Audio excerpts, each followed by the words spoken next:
ஆமா, கொஞ்ச நாள் ஜாலியா போச்சு. சரி, கம் பேக் இந்தியா, வந்துட்டாரு. கோ பேக் இந்தியா, போயிட்டாரு. சைலவா இந்தியா, வந்துட்டாரு. லெஃப்ட்ல வா இந்தியா. வணக்கம் கிரிக்கெட் ரசிகர்களே, welcome back to Tamil cricket trolls. இன்னைக்கு சண்டே டபுள் டபாக்கா 2 மேட்ச் பத்தி ரிவ்யூ பார்த்துடலாம். ஃபர்ஸ்ட் நம்ம டெல்லி மேட்ச் பத்தி ஷார்ட்டா ஒரு ரிவ்யூ பார்த்தோம். ஏன்னா அது ஒரு ஒன் சைடட் மேட்ச் தான். ஷார்ட்டா ஒரு ரிவ்யூ பார்த்துடலாம். நம்ம சிஎஸ்கே மேட்ச் பத்தி டீடைலா பார்த்துடலாம். டெல்லி வர்சஸ் ஹைதராபாத் நம்ம என்ன ரிஃப்ளெக்ட் பண்ணோம்னா, விசாகப்பட்டினத்தை ஆடலாங்க, நல்ல ஒரு பேட்டிங் விக்கெட் எக்ஸ்பெக்ட் பண்ணலாம் ஈவினிங் டைம்ல அப்படின்னு எக்ஸ்பெக்ட் பண்ணோம். எஸ்ஆர்ஹெச் பேட் ஃபர்ஸ்ட் பண்றப்பயே வந்து அதான் அந்த இன்டென்ட் வந்து அவங்க என்னன்னா எல்லா பாலும் அடிக்கணுங்கிற அந்த ஒரு மோட்லயே இருக்காங்க. அதுவே வந்து இன்னைக்கு கம்ப்ளீட்டா பேக் ஃபயர் ஆயிடுச்சு. ஆனதுனால அவங்களால ஒரு நல்ல டோட்டல் போட முடியல. ஆனா அங்கேயுமே பாத்தீங்கன்னா டாப் ஆர்டர் அவ்வளவு கொலாப்ஸ் ஆனதையும் மிடில் ஆர்டர்ல ஒரு சாலிடா ஒரு பேட்டர் வந்து டீமை காப்பாத்தி கொடுத்தாரு. அவர் பேர் தான் அனிகித் வர்மா. நம்ம வந்து ஆல்ரெடி ப்ரிவியூ வீடியோலயே சொல்லியிருப்போம், இந்த மாதிரி அனிகித் வர்மா ஹையா ரேட் பண்றாங்க, அபினவ் மனோவரை விட ஹையா ரேட் பண்றாங்க, ஸோ அவர் தான் ஆடுவாருன்னு சொல்லிட்டு. ஸோ அந்த கேலிபரா அந்த பொட்டன்ஷியலை காட்டியிருக்காரு.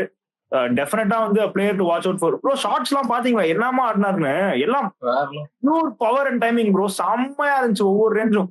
பேஸ் பவுலிங் ஸ்பின் ரெண்டையுமே ஈக்குவலான ஸ்ட்ரைக் ரேட்ல ரொம்ப நல்லாவே ஸ்ட்ரைக் பண்றாரு. அந்த எபிலிட்டி, அந்த ஃப்ளோ நல்லா இருக்கு, பேட்டோட ஃப்ளோ நல்லா இருக்கு, நல்லா பவர் ஹிட்டிங்கும் இருக்கு, நல்லா வச்சு வாங்கிட்டாரு. நீங்க சொன்ன மாதிரி தான் எஸ்ஆர்ஹெச் வந்து எல்லா பாலையும் அடிக்கணும்னு பாக்குறாங்க. அது போன டோர்னமெண்ட்ல வேலைக்கு ஆச்சு, இந்த டோர்னமெண்ட்ல ஃபிகர் அவுட் பண்ணுவாங்கன்னு நான் ப்ரிவியூலே சொன்னேன். ஆனா அது லைட்டா ஃபிகர் அவுட் பண்ண ஆரம்பிக்கிறாங்க. இவருமே வந்துட்டு லேட்டர் ஸ்டேஜ்லயாவது அட்லீஸ்ட் இவ்வளவு விக்கெட் போயிருச்சு, அதுக்கப்புறமா தட்டி தட்டி கொஞ்சம் ஆடி அப்புறம் ஒரு ஸ்கோர் கொண்டு போவோம்னு பாத்துருக்கான். அங்கேயும் வந்துட்டு அபினவ் மனோகரும் வந்து எல்லா பாலையும் அடிக்க தான் போனாரு. கமின்ஸும் வந்து எல்லா பாலையும் அடிக்க போய் அவுட் ஆனாரு. அது பார்க்கவே கொஞ்சம் பெத்தட்டிக்கா இருந்துச்சு. எல்லா பாலையும் அடிக்க முடியாது இந்த ஸ்டேஜ். ஆக்சுவலி டீமோட அப்ரோச்சே இதுதான் ப்ரோ. டெஃபினட்டா இந்த டோர்னமெண்ட் ஃபுல்லா இப்படிதான் ஆட போறாங்க. என்னதான் விக்கெட் லூஸ் பண்ணாலும் அவங்களோட அப்ரோச்சே இதுதான். இதுல வந்து சேஞ்சே இருக்காது. அவங்க இப்படிதான் ஆட போறாங்க. என்னன்னா ஆப்போசிட் சைடு ஒரு நல்ல பவுலர் இன்னைக்கு மிச்சல் ஸ்டார்க் ஃபுல்லா அவங்கள ஒரு பேக்கெட் பண்ணி அனுப்பிட்டாங்க. இந்த மாதிரி ஆப்போசிட்ல ஒரு நல்ல பவுலர் வந்தா கண்டிப்பா அவங்க சோக்காகி முடிச்சுவாங்க. இல்ல, என்னோட ஃபர்ம் பிலீஃப் இன்னைக்கு என்ன அப்படி இருந்துச்சு அப்படின்னா, கண்டிப்பா எந்த டீம் பெட்டரா இன்னைக்கு பவுலிங் போடுறாங்களோ அந்த டீம் தான் ஜெயிப்பாங்கன்னு. ஏன்னா ரெண்டு டீமுமே டிஸ்ட்ரக்டிவ் பேட்டர்ஸ் வச்சிருக்காங்க. அந்த வகையில டெல்லி பவுலிங் யூனிட் நம்ம அப்பையில இருந்தே சொல்லிட்டு தான் இருக்கோம், one of the best bowling units இந்த ஐபிஎல்ல, if not the best. So ஸ்டார்க்கே வந்து எடுத்தோடனே பாதி கேம முடிச்சிட்டாரு.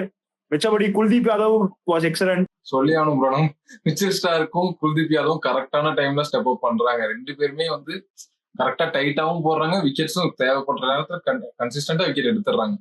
மோஹித் சர்மாவுமே is a very good gem bro, ரொம்ப யூஸ்ஃபுல் அடிஷன் டெல்லி கேபிட்டல்ஸ்க்கு. They are team to watch out bro. நான் இப்பயே சொல்றேன், டெல்லி வந்து தே லுக் வெரி ஸ்ட்ராங், செம ஃபார்மிடபிளா இருக்காங்க.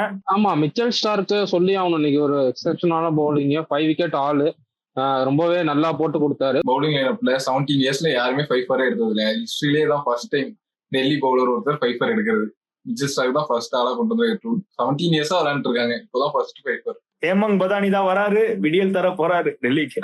ஓகே, நம்ம அப்படியே டெல்லி பேட்டிங் பாத்துருவோம். பேட்டிங் பார்த்தோம்னா நீங்க பாருங்க, பேட்டிங் ஆர்டர் கேஎல் ராகுல் 4ல வராரு, ஓகேவா? அதை பத்தி நம்ம பேசுவோம். Jack Fraser maker Faf to open, borewell at 3, ராகுல் at 4, ஸ்டப்ஸ் at 5, ஓகேவா? அதுக்கப்புறம் தே ஹேவ் அக்ஷர் பட்டேல், அஷ்டோஷ் சர்மா, அதுக்கப்புறம் விப்ராஜ்ங்கிறவர் போன மேட்ச் எப்படி அடிச்சாருன்னு நமக்கு தெரியும்.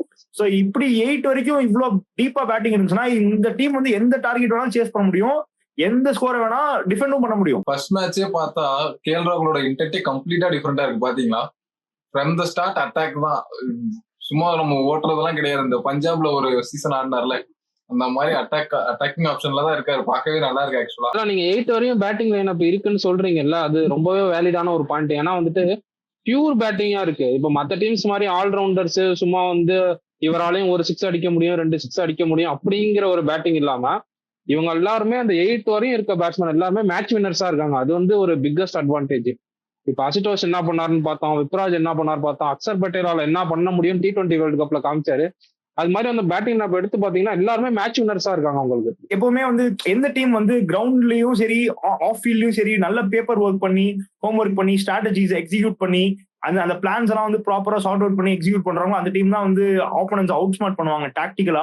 சோ அந்த வகையில கெவின் பீட்டர்சன் அண்ட் ஹேமங் பதானிக்கு we have to give proper credits. ஏன்னா இஷான் கிஷன் எடுத்த விக்கெட்டா இருக்கட்டும், எல்லாமே வந்து proper planning and proper execution. Sunrisers bowling ஓரளவுக்கு சுமாரா போட்டாங்க. அதுல எக்ஸெப்ஷனல் போட்டது வந்துட்டு அன்சாரின்னு ஒரு பவுலர், அவர் சூப்பரா போட்டாரு, 3 விக்கெட் எடுத்து கொடுத்தாரு. அவர் ஒருத்தர் தான் இன்னைக்கு வந்து பிக் ஆஃப் த பவுலிங், ரொம்பவே நல்லா போட்டாரு. மற்றபடி வந்துட்டு எல்லாருமே ஒரு ஆவரேஜான பவுலிங் தான் போட்டாங்க. ஏன் அவங்க பேட்டிங் கிளிக் ஆகும் போது டீமே ரொம்ப மோசமா தெரியுது. அந்த ரன்ஸ் அந்த போர்டு இருந்தாதான் அவங்க பவுலிங்கே ஏதாவது பண்ண முடியும். அதனால இன்னைக்கும் பெருசா இந்த மாதிரி பேட்டிங் பிச்சுனா அவங்களும் பெருசா எதுவும் பண்ண முடியல. கம்மியும் அடி வாங்கினாரு, கமின்ஸும் அடி வாங்கினாரு. அந்த ரன்ஸ் இல்லைன்னா அந்த இதுவே டவுனா இருக்கு, மொராலே டவுனா இருக்கு. ஹர்ஷல் பட்டேல் கொஞ்சம் எக்கனாமிக்கலா போட்டாரு, அதுபடி ஓகே. ஆனா அந்த அன்சாரி தான் 3 விக்கெட் எடுத்தாரு, பார்க்க கொஞ்சம் நல்லா இருந்துச்சு ஒரு யங்ஸ்டர் ஸ்டெப்பிங் அப். ஓகே, இப்போ நம்ம மான்கொம்பு ஃபைட்டுக்கு வந்துடலாம். சிஎஸ்கே மேட்ச் பத்தி பாத்திரலாம். ஃபர்ஸ்ட் நம்ம ஆர்ஆர் பேட்டிங்ல இருந்து ஸ்டார்ட் பண்ணுவோம். ஆர்ஆர் பேட்டிங் வந்து இன்னைக்கு கொஞ்சம் ஃபிளாப்பியா தான் ஆரம்பிச்சாங்க. ஏன்னா எடுத்தோடனே ஜெய்ஸ்வாலை தூக்கிட்டாங்க. மற்றபடி வந்துட்டு அவங்க கொஞ்சம் வந்து தன்னிட்டு தான் இருந்தாங்க ரன் ஸ்கோர் பண்ணா. அப்ப நிதிஷ் ராணா வந்துட்டு ஒரு அதிபயங்கரமான இன்னிங்ஸ் ஒன்று ஆடினாரு. நம்ம ஆல்ரெடி நிறைய டைம் சொல்லிட்டோம், அது எப்பவுமே வந்து நிதிஷ் ராணாவும் சரி இஷான் கிஷானும் சரி அடிச்சா ஹெவியா அடிப்பாங்க, இல்லாட்டி சிங்கிள் டிஜிட்னு. அதை இன்னைக்கு காமிச்சாரு. இன்னைக்கு அவர் மாட்டிக்கிச்சு. அஸ்வின் எல்லாம் வச்சு திணற அடிச்சு விட்டாரு. அவங்க வந்து க்ளூலெஸ்ஸா போயிட்டாங்க திருப்பி. நிதிஷ் ராணா இருந்தவரையும் ஜடேஜா வந்து பவுலிங்கே கொண்டு வரல. அவர் அந்த அளவுக்கு வந்து ஹிட் பண்ணிக்கிட்டு இருந்தாரு எல்லாருமே. நிதிஷ் ராணா ஆப்வியஸ்லி ஸ்பின்னர்ஸ் செம்மையா விளையாடுவாரு, செம்ம பிளேயர். இப்போ நம்ம நிறைய மேட்ச் அப்ஸ் எல்லாம் பேசியிருக்கோம். லெஃப்ட் ஹேண்டருக்கு வந்து ஆஃப் ஸ்பின்னருக்கு அகைன்ஸ்டா செம்ம வீக்னஸ் இருக்கும். நீங்க பார்த்தா அஸ்வினா தான் போட்டு பொழந்து கட்டுவாரு. வேற லெவல்ல விளையாடாரு. ரிவர்ஸ் ஸ்வீப்பு, கன்வென்ஷனல் ஸ்வீப்பு எல்லாமே வேற லெவல்ல பிளே பண்ணிட்டு.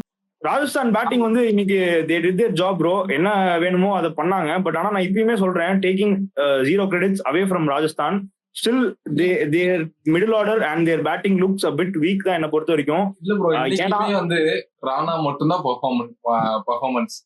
அதுதான் வந்து ஒரு 2 6 ஸ்கோர் பண்ணாலுமே அந்த அளவுக்கு ஸ்ட்ரைக் ரேட் வந்து அந்த அளவுக்கு பராக் ஒரு ரெண்டு ஹோல்ட் பண்ணி ஆடுறாரு ப்ரோ. இன்னொரு ரெண்டுல அந்த அடிக்கிற கேப்பபிலிட்டி வந்து இன்னைக்கு துருவ் ஜுரல் கிளிக் ஆல. அதே மாதிரி இன்னைக்கு ப்ரோ எந்த டீமா இருந்தாலும் என்னை பொறுத்த வரைக்கும் ஒரு பிலீஃப் என்னன்னா, அட்லீஸ்ட் ஒரு நம்பர் 7 வரைக்கும் பேட்டிங் இருக்கணும். அப்படி இல்லைன்னா அது இம்பாக்ட் பிளேயர் இருக்கிறப்போ 8 வரைக்கும் இருக்கு மற்ற டீம்ஸ் பேட்டிங். ஸோ அப்ப 7 வரைக்கும் இருக்கும். நீங்க அப்போ வந்து அசரங்காவை வந்து ஒரு பேட்டர் இல்ல வந்து ஜோஃப்ரா ஆர்ச்சர் நீங்க வந்து ஒரு பேட்டரா நீங்க கன்சிடர் பண்ணீங்கன்னா that is not a good option. Azarenka ஒரு பேட்டரா கன்சிடர் பண்ணி ஹெட்மேருக்கு முன்னாடி இறக்குறாங்க. அது என்ன ஒரு 3 தெரியல. 2 மேட்சா அதை பண்ணிட்டு இருக்காங்க. ஹெட்மேர் வந்து இவ்வளவு காசு கொடுத்து ரீடைன் பண்ணிருக்காங்க. அந்த கடைசி 2 ஓவர் ஆடுறதுக்கு அவருக்கு இவ்வளவு காசா அப்படின்னு தோணுது. ஃபர்ஸ்ட் ஒரு பேட்ஸ்மேன் உள்ள வந்தாருன்னா எந்த பேட்ஸ்மேன் இருந்தாலும் செட்டில் ஆக கொஞ்சம் டைம் வேணும். அந்த செட்டில் ஆகிற டைம் வந்து அசரங்காவை நீங்க உள்ள அனுப்புறதுக்கு ஹெட்மேரே உள்ள அனுப்பிட்டு செட்டில் ஆயிட்டு அதுக்கப்புறம் அவர் பவர் ஹிட்டிங்க்கு விடலாம். ஆனா அது 2 மேட்சா அந்த தப்பு பண்றாங்க. இல்ல என்ன பொறுத்தவரையும் ஆர்ஆர் மைண்ட் செட் என்ன இருக்குன்னா, அசரங்கா வந்து ஸ்பின்னர்ஸ் நல்லாவே விளையாடுவாரு. இன்டர்நேஷனல்ஸ் நம்ம நிறைய டைம் பார்த்துப்போம். அந்த ஸ்ரீலங்கன் பிரீமியர் லீக்குமே ஸ்பின்னர்ஸ் எல்லாம் சூப்பரா விளையாண்டு இருந்தாரு. அதனாலதான் அவர் ப்ரொமோட் பண்ணி மேல அனுப்புறாங்க. ஆனா ஐபிஎல்ல ஒரு ஃபெயிலியர் தான். கடந்த 2 மேட்சா ஒழுங்கா பெர்ஃபார்ம் பண்ண முடியல. ப்ரோ ராஜஸ்தான் இன்னைக்கு மிடில் ஆர்டர் பயங்கரமா பாட்டில் பண்ணிட்டாங்க. அவங்களுக்கு இருந்த ஸ்கோருக்கு 100 ரனுக்கு மேல 10 ஓவர் அடிச்சிருந்தாங்க அரௌண்ட் சம்திங். ஸோ அப்போ வந்து இந்த மாதிரி ரொம்ப புவரா மிடில் ஆர்டர்ஸ்ல சோக் பண்ணிட்டாங்க. இது வந்து கண்டிப்பா will cost them the game ஃபியூச்சர்ல. ஆனா இப்பயே வந்து இட்ஸ் வேக் அப் கால். இன்னொரு விஷயம் என்னன்னா ப்ரோ, 18th ஓவர் அந்த 17th over end towards end போறப்போ அவங்களுக்கு வந்து ஒரு முக்கியமான ஒரு டிசிஷன் ஒன்று மேக் பண்ண வேண்டியதா இருந்துச்சு. என்ன அப்படின்னா, last match I mean Shubham Dube தான் வந்து அவங்க கன்சிஸ்டன்டா பிலீவ் பண்றாங்க லோயர் ஆர்டர்ல கான்ட்ரிபியூட் பண்ணுவார் வித் பேட்னு. ஸோ இம்பாக்ட் பிளேயரா சுபம் துபே எடுத்துட்டு வரலாமா? எடுத்துட்டு வந்தா அவர் 2 ஓவர் தான் பேட்டிங் ஆட போறாரு.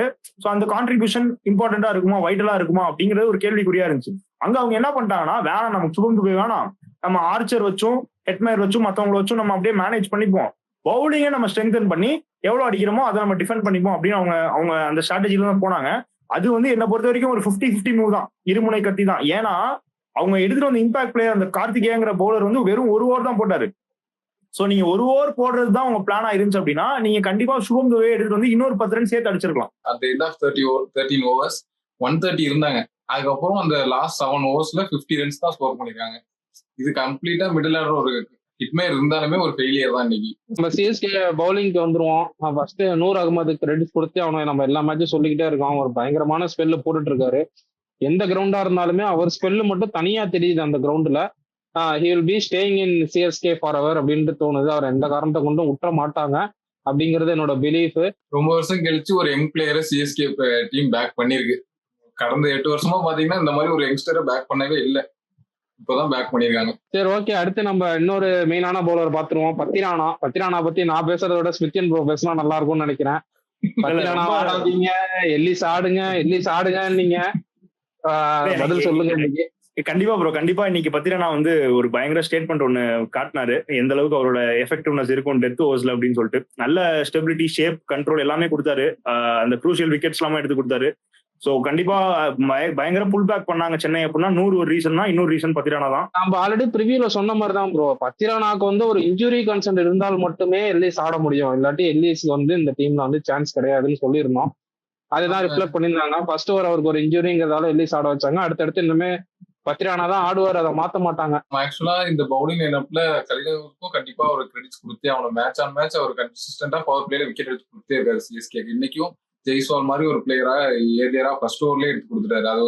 அது ஒரு 10-15 ரன்ஸ் கண்டிப்பா ஆறார கம்மி பண்ணிருக்கு அவங்க டோட்டல்ல இருந்து. அஸ்வின் பத்தி ஒரு கன்சர்ன் இருந்துட்டே தான் இருக்கு. இந்த மேட்சும் வந்துட்டு ஒரு 46 ரன்ஸ்க்கு போயிட்டாரு. மற்ற டைம்லலாம் கொஞ்சம் எக்கனாமிக்கலாவும் போடுவாரு, இங்க ரொம்பவே அடி வாங்குறாரோ அப்படின்ட்டு தோணுது. எனக்கு தெரிஞ்சு அஸ்வின் எஃபெக்டிவா யூஸ் பண்ணல. பவர் பிளேல எல்லா மேட்சும் பவர் பிளேல கொண்டு வந்துடுறாங்க. ஒரு ரைட் ஹேண்ட் ரூல்ல இருந்தாலும் கொண்டு வந்துடுறாங்க. ஸோ இன்ஃபீல்டுக்கு மேல அடிச்சாலே 4 போயிருது. பவர் பிளேல கண்டிப்பா ஒரு ஓவர் அடி வாங்கிடுறாரு. அங்கேயே ஒரு கான்பிடன்ஸ் கொஞ்சம் லேக் ஆயிருது. இதே பவர் கொண்டு வர மாதிரி அன்சுல் கம்போஸ் ஆட வைக்கலாம் ப்ரோ, ஒரு ஆல்ரவுண்டர் தானே. ஆல்ரவுண்டர் தான். இப்போ இருக்கிற பவுலிங் காம்பினேஷனுக்கு எனக்கு தெரிஞ்சு எந்த சேஞ்சும் பண்ண மாட்டாங்க ப்ரோ பவுலிங்ல. ஆனா எனக்கு தெரிஞ்சு 2 அவையெல்லாம் ஆடுனீங்க, 2 ஸ்பின்னர்ஸ் போதும் ப்ரோ. முன்னா நீங்க அன்சுல் கம்போஸ் வச்சு ஆடுங்க, பேட்டிங் ஸ்ட்ரெங்தன் பண்ணுங்க. இப்படி பேட்டிங் வச்சுட்டு போறதுக்கு நீங்க பவுலிங் ஆல்ரவுண்டர். நம்ம பேசலாம் ப்ரோ, சிஎஸ்கே மேனேஜ்மெண்ட் பத்தி நமக்கு நல்லா தெரியும். திருப்பதி பார்த்துட்டு தானே இருக்கோம்.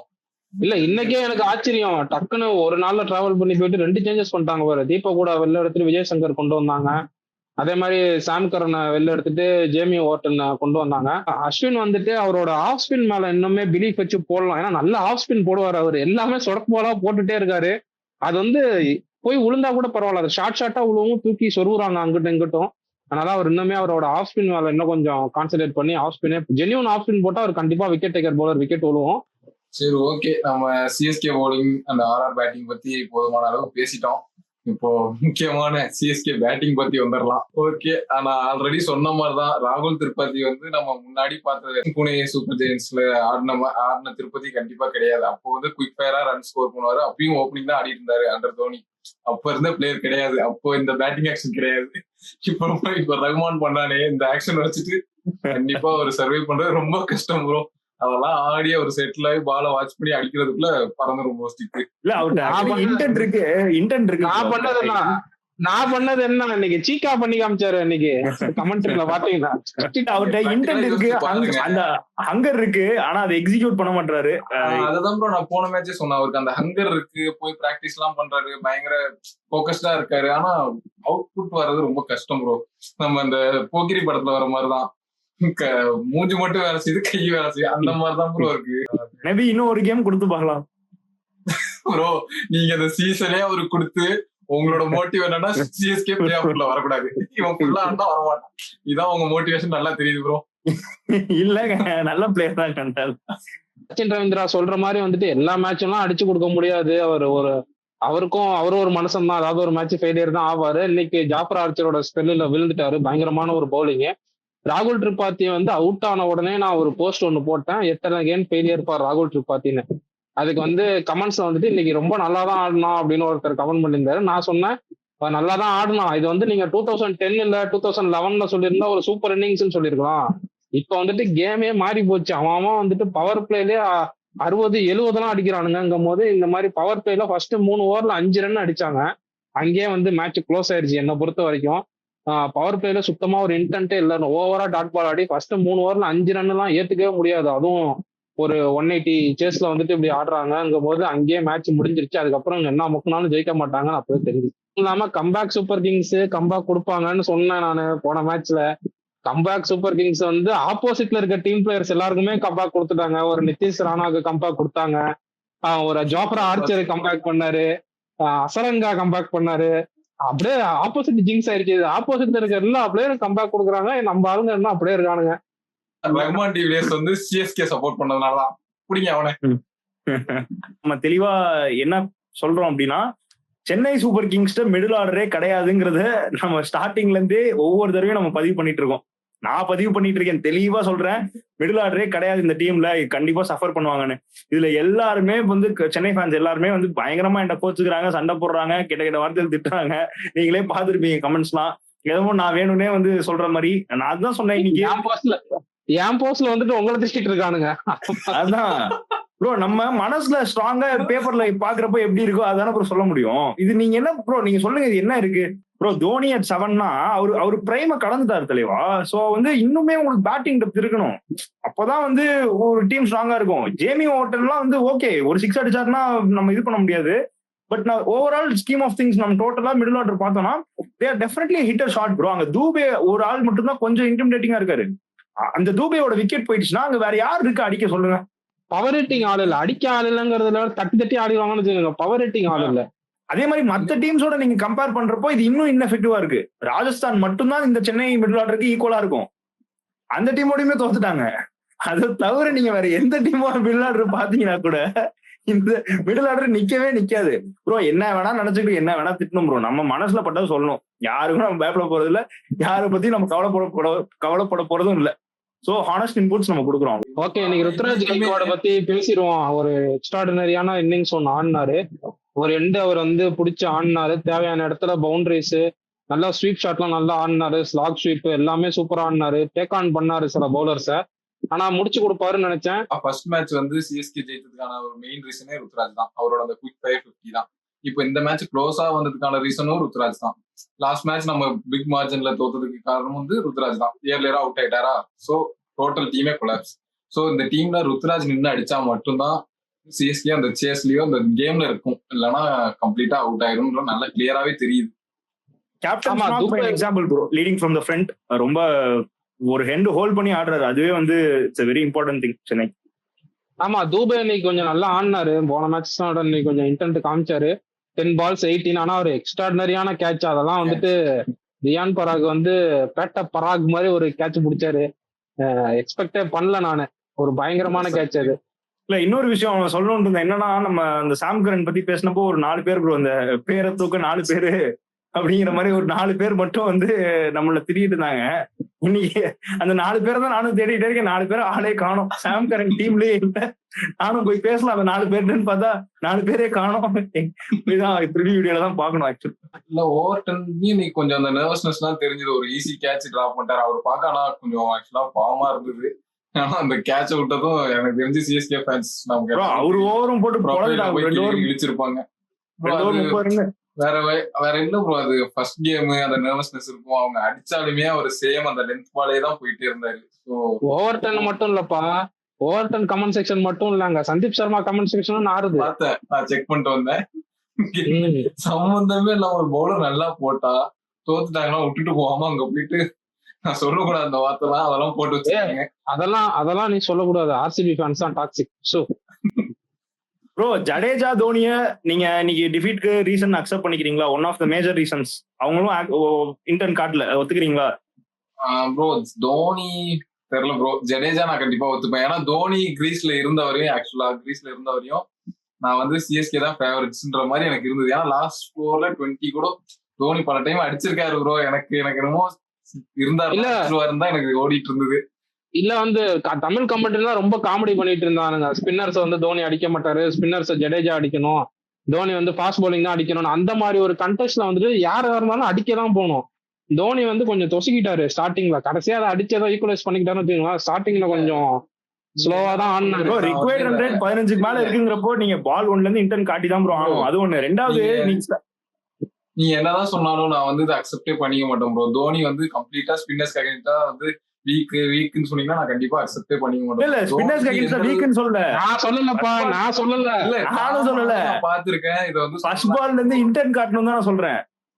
இது என்ன மேட்டர்னா, இப்போ அவரு கண்டிப்பா தோனிக்கு இருக்க பவர் நமக்கு தெரியும். பவர் ஹிட்டிங் போனாருன்னு வச்சுக்கோங்களேன் ஸ்பின்னர்ஸ், கண்டிப்பா அவர் சக்சீட் தான் ஆவாரு.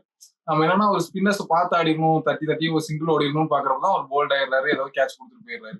கண்டிப்பா அவருக்கு இருக்கிற பவருக்கு ஸ்பின்னர்ஸ் அட்டாக் பண்ணாருன்னா கண்டிப்பா 4-6 கிளியர் பண்ணிடுவாரு ப்ரோ. எல்லாரும் வந்து சும்மா தோனி ஸ்பின்னர்ஸ் வீக்னு கூவிட்டு இருக்காங்க. எனக்கு அதுல வந்து கம்ப்ளீட்டா நம்பிக்கை ப்ரோ. ஜடேஜா என்ன பண்ணாரு சொல்லுங்க? ஜடேஜாவுமே வந்து அந்த சிச்சுவேஷனை அண்டர்ஸ்டாண்டே பண்ணிக்கல. நம்மளோட குரூஷியல் நாக் அங்க வந்து எவ்வளவு இம்பார்ட்டன்டா இருக்க போகுது.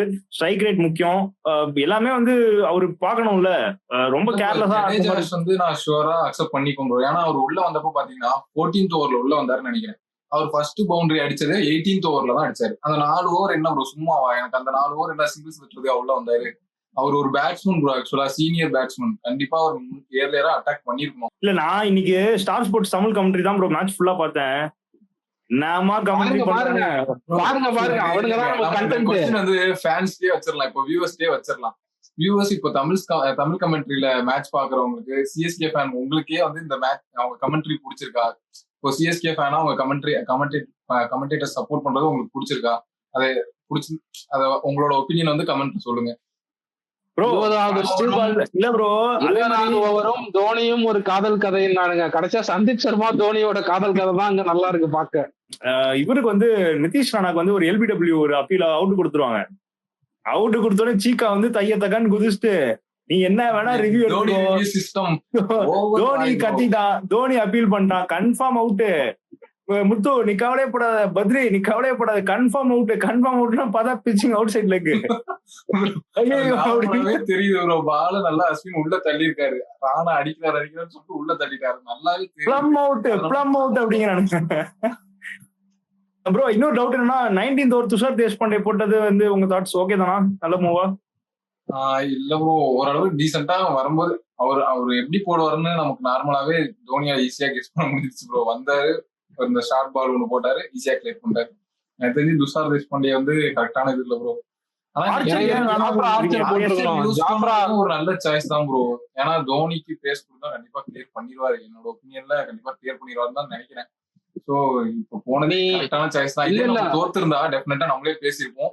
ஆர்ச்சர் ஒரு மெய்டன் ஓவர் போட்டிருக்காரு, ஏர்லியா விக்கெட் எடுத்திருக்காரு, அவர் கொடுத்துருக்கணும் நம்மளே சொல்லியிருக்க சான்சஸ் இருக்கு. ஓவரோவர் சொல்லியிருப்போம். எனக்கு இல்ல தோத்துருந்தா அந்த டாக்ஸ் வந்திருக்காது. ஏன்னா ஆர்ச்சர் இன்னைக்கு வந்து ரொம்ப பயங்கரமாவே பவுலிங் போட்டிருக்காரு பாரு. 3 ஓவர்ல வெறும் 13 ரன் தான். அங்க போது அவர் ஒரு ரிதம்ல இருக்காரு, அந்த ஒரு கான்பிடன்ஸ்ல இருக்காரு. இன்னைக்கு நம்ம நல்லா பெர்ஃபார்ம் பண்ணிருக்கோம். கடைசி 19th ஓவர் அவர்கிட்ட கொடுத்தாலும் டீசென்ட் தான் போட்டிருப்பாரு. சரி ஓகே, ஜெயிச்சுட்டாங்க எப்படியோ. துஷார் தேஷ்பாண்டே என்ன பொறுத்த வரைக்கும் 19th வந்து சந்தீப் கொடுத்துருக்கணும், கொடுத்துட்டு 20th வந்து மேபி ஆர்ச்சர் இல்ல இது போட்டிருக்கலாம். But okay, anyway okay. இன்னைக்கு வந்து எல்லாமே ஒரு சிறப்பா முடிஞ்சிருச்சு. ஃபர்ஸ்ட் நம்ம செக்மெண்ட்ஸ்க்கு வந்துருவோம். ஃபர்ஸ்ட் இருங்குபாய் மொமெண்ட் ஆஃப் த மேட்ச். இந்த இருங்குபாய் மொமெண்ட் ஆஃப் த மேட்ச் வந்து நான் அசரங்கா கொடுக்குறேன். பிகாஸ் இன்னைக்கு வந்து ஒரு சூப்பரா பவுலிங் போட்டாரு. அதுவும் இல்லாம வந்துட்டு ஒரு பாலும் 6 கொடுத்ததுக்கு அப்புறமே கம்பேக் கொடுத்தாரு விக்கெட் எடுத்து இருங்குபாயின்ட்டு. அதனால வந்து நான் இருங்குபாய் மொமெண்ட் ஆஃப் த மேட்ச் வந்து அசரங்கா கொடுக்குறேன். முடிச்சு விட்டீங்க போங்க மொமெண்ட் ஆஃப் த மேட்ச் யாரு கொடுக்குறீங்க? முடிச்சு விட்டீங்க போங்க, நான் மொத்த சென்னை மிடில் ஆர்டருக்குமே கொடுக்குறேன். எஸ்பெஷலி ஜடேஜா கொடுக்குறேன், டு அ சர்டன் எக்ஸ்டென்ட் தோனிக்கும் கொடுக்குறேன், மற்ற பிளேயர்ஸ் எல்லாத்துக்கும் கொஞ்சம் கொஞ்சம் கொடுக்குறேன் ப்ரோ. அடுத்து நான் வீல்வேன் என்று நினைத்தாயோ மொமெண்ட் ஆஃப் த மேட்ச் யாரு கொடுக்குறீங்க? வீல்வேன் என்று நினைத்தாயோ அவார்டு வந்து நம்ம நிதிஷ் ராணாவுக்கும் ஆர்ச்சருக்கும் கொடுத்துடலாம். நிதிஷ் ராணா வந்து ஃபர்ஸ்ட் 2 மேட்ச் ஒரு ஃபெயிலியர், கம்ப்ளீட் ஃபெயிலியர். அதுவும் சுத்தமா பெர்ஃபார்மே பண்ணல. இன்னைக்கு கண்டிப்பா அதை அப்படியே அவுட் பெர்ஃபார்ம் பண்ணிட்டாரு. அவரோட பெர்ஃபார்மன்ஸ் வந்து டாப் கிளாஸ்ல இருந்தது இன்னைக்கு. So similarly Archer first 2 match விக்கெட்டே எடுக்கல. ஐபிஎல் ஹிஸ்டரியிலே மோஸ்ட் ரன் கன்சிடர் பவுலரா இருந்தாரு. இன்னைக்கு டோட்டல் கம்பேக், ஃபர்ஸ்ட் ஓவரே விக்கெட் மெய்டன், வேற லெவல்ல இருந்துச்சு அவரோட ஸ்பின். ஓகே, இப்போ நம்ம ப்ரெடிக்ஷனுக்கு வந்துருவோம். அது என் வாயால எப்படி சொல்றது, நீங்க சொல்லுங்க. 0 out of 2. 5 நம்ம 5 ப்ரோ. இப்போ 3+2 நம்ம 5. அவர் வந்து 3. நான் நினைச்சேன் எஸ்ஆர்ஹெச் பேட்டிங் மேல ட்ரஸ்ட் வச்சேன். சிஎஸ்கே கம்பேக் கொடுப்பாங்கன்னு நினைச்சேன். சிஎஸ்கே வச்சு மத்தவங்க தான் கம்பேக் கொடுத்தாங்க இன்னைக்கு. நாளைக்கு மேட்ச் மும்பை விசஸ் கொல்கத்தா. இதுல யாரை பேக் பண்றீங்க? ஃபர்ஸ்ட் வேல் பிரச்சனைக்கு வந்துருவோம். டெஃபினட்டா நான் வந்து மும்பை தான் பேக் பண்றேன். வான்கடே கண்டிப்பா அவங்களோட பாயிண்ட்ஸ் டேபிள் நாளைக்கு ஓபன் பண்றாங்க. மும்பை வந்து ஃபர்ஸ்ட் வின் நாளைக்கு தான் ஸ்கோர் பண்றாங்க அகைன்ஸ்ட் கேகேஆர். சும்மாவே நம்ம கேகேஆர் அகைன்ஸ்டா ரோஹித் எப்படி பிளே பண்ணிருக்காரு நம்ம பார்த்து ஹிஸ்டரி எடுத்து பார்த்தா தெரியும். நாளைக்கு Rohit Sharma show plus Mi வந்து பாயிண்ட்ஸ் நாளைக்கு ஸ்கோர் பண்ணிடுவாங்க. என்ன பொறுத்த வரைக்கும் மும்பை ஃபேன்ஸ் கவலையப்படாதீங்க. நாளைக்கு ஃபர்ஸ்ட் மேட்ச் நீங்க ஜெயிக்கிறீங்க, கண்டிப்பா பிளே ஆஃப் போறீங்க. என் சப்போர்ட் நாளைக்கு மும்பைக்கு. கண்டிப்பா மும்பை நாளைக்கு ஜெயிக்கிறாங்க ப்ரோ. இத சொன்னா வந்துட்டு எல்லாரும் இப்ப கமெண்ட் செக்ஷன்ல வந்துட்டு மும்பை இந்தியன்ஸ் சப்போர்ட்டர்ஸ் இவனுங்க 3 பேரும் சிஎஸ்கேவோட ஹேட்டர்ஸ், இவங்க 3 பேரும் மும்பை சப்போர்ட்டர்ஸ்ன்னு சொல்லுவானுங்க. நானும் நாளைக்கு மும்பை தான் பேக் பண்றேன். ட்ரூலி பிகாஸ் ப்ரெடிக்ஷன்ல வந்து நான் மும்பை தான் கொடுத்துருக்கேன், கொல்கத்தா கொடுக்கல. அந்த ஒரு ரீசனுக்காக மும்பை லுக் ஸ்ட்ராங். கண்டிப்பா நாளைக்கு கம்பேக் பண்ணுவாங்க. நிறைய மேட்ச் வின்னர்ஸ் இருக்காங்க. அதனால நான் நாளைக்கு மும்பை பேக் பண்றேன். ஸோ வந்து ஃபர்ஸ்ட் டைம் இந்த ஹிஸ்டரி 3 பேரும் ஒரே டீம் பேக் பண்ணிருக்கோம். நாளைக்கு 3 பேருக்கும் அடியா இல்ல 3 பேரும் வின்னான்னு பார்ப்போம். ஓகே, ஸோ மக்களே, நீங்க யாருக்கு சப்போர்ட் பண்றீங்க நாளைக்கு, மும்பையா கொல்கட்டாவா? அதே மாதிரி இன்னைக்கு நடந்த மேட்சஸ்க்கு யாருக்கு சப்போர்ட் பண்ணீங்க, உங்க பாயிண்ட்ஸ் டாலி என்னங்கிறதும் கமெண்ட் சொல்லுங்க. Let's keep it going. With that note, we come to the conclusion for today's video. நாளைக்கு மேட்ச் அடுத்த ரிவ்யூல சந்திப்போம். Until then, bye from Well Presents, Nityan and Ranman.